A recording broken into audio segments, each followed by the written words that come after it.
La révolution cardiaque comprend 5 phases hémodynamiques visibles sur le graphe. Elle commence par la systole auriculaire, qui apparaît ici en rose.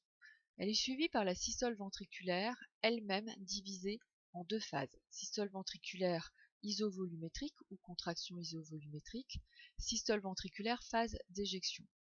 Puis arrive le repos du cœur, d'abord la diastole ventriculaire, qu'on appelle également diastole isovolumétrique, et la diastole générale. La diastole générale commence ici et va se terminer au cycle suivant, jusqu'à ce que la systole auriculaire reprenne.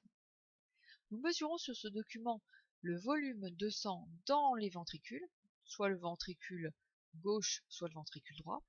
Nous enregistrons les bruits du cœur, TOUM, état, et nous mesurons les pressions à l'intérieur des cavités. Pression à l'intérieur des oreillettes, ici le tracé rouge, pression auriculaire, pression à l'intérieur des ventricules, tracé violet, et enfin pression à l'intérieur de l'artère aorte. Si nous avions mesuré la pression dans l'artère pulmonaire, ça serait exactement la même chose. Nous allons maintenant étudier chaque phase en détail pour que vous puissiez constater sur ce cœur en activité les événements importants qui marquent la phase. Nous commençons donc par la systole auriculaire. Les oreillettes se contractent, elles appuient sur le sang. Les valvules mitrales et tricuspides sont ouvertes. Le sang donc va pouvoir s'écouler des oreillettes vers les ventricules. Comme les oreillettes se contractent, elles appuient fortement sur le sang. La pression des oreillettes augmente.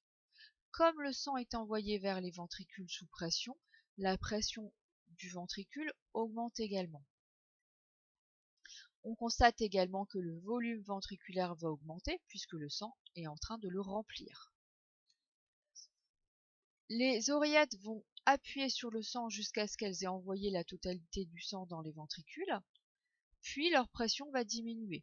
C'est d'ailleurs ce qui se passe ici à la fin de la systole auriculaire, tandis que la pression des ventricules qui reçoivent le sang va augmenter.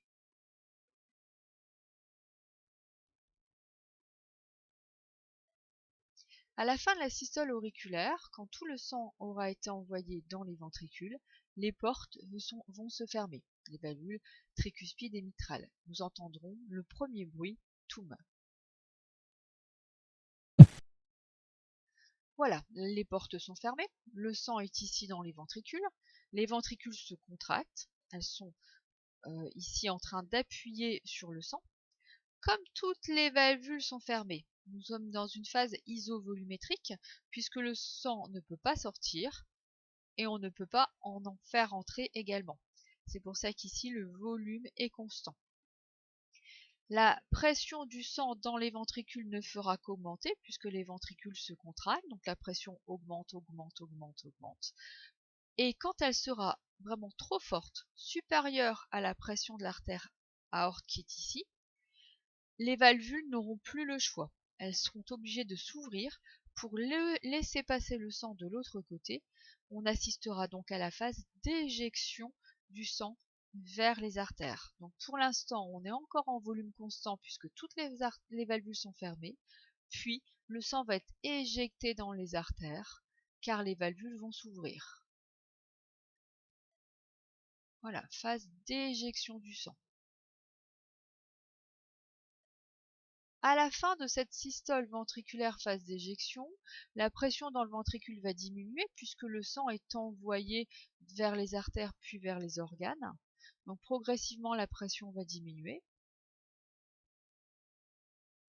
Le volume du sang dans le ventricule va diminuer également puisqu'on envoie le sang ailleurs, on l'envoie dans les organes.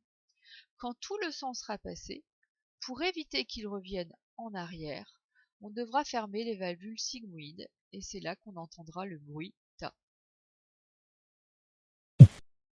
Voilà, valvule sigmoïde fermée. On est donc à nouveau pour le ventricule dans une phase isovolumétrique puisque toutes les valvules sont fermées. La différence, c'est qu'il n'y a quasiment plus de sang dans le ventricule puisqu'on l'a envoyé dans les organes. Regardez, volume constant, mais très faible par rapport à ici où on était en volume constant mais élevé. Donc ça c'était avant l'éjection et là après l'éjection. À ce moment-là, les ventricules sont au repos, en diastole, diastole ventriculaire, alors que je vous rappelle que les oreillettes sont au repos depuis ici la fin de la systole auriculaire. Le sang va être envoyé vers les organes grâce à ces artères. Au niveau des organes, vous savez qu'il va y avoir l'échange gazeux, puis retour du sang non hématosé au cœur, retour veineux. Ce retour veineux se fait pendant la diastole. Le sang va arriver par les veines, par exemple ici par les veines caves, et il va tranquillement rentrer dans les oreillettes qui sont au repos, puis les valvules vont s'ouvrir, mais le cœur reste au repos, et le sang va s'écouler tranquillement vers les ventricules, jusqu'à ce que ça ne soit pas suffisant, puisqu'on sera à peu près arrivé ici, au niveau du volume ventriculaire, et qu'il faudra contracter pour envoyer plus de sang. Donc on va devoir reprendre un nouveau cycle. Je laisse dérouler la fin. Voilà, diastole générale, ouverture des valvules. Le cycle est terminé, on devra refaire un nouveau cycle. Je vous le remets en entier. Contraction des oreillettes, systole auriculaire. TOUM, systole ventriculaire, isovolumétrique puis éjection. TA, repos du cœur, diastole ventriculaire, diastole générale. Voilà, j'espère que vous avez un peu mieux compris cette révolution cardiaque et que avec les exercices corrigés que je vous ai envoyés, vous y verrez un petit peu plus clair.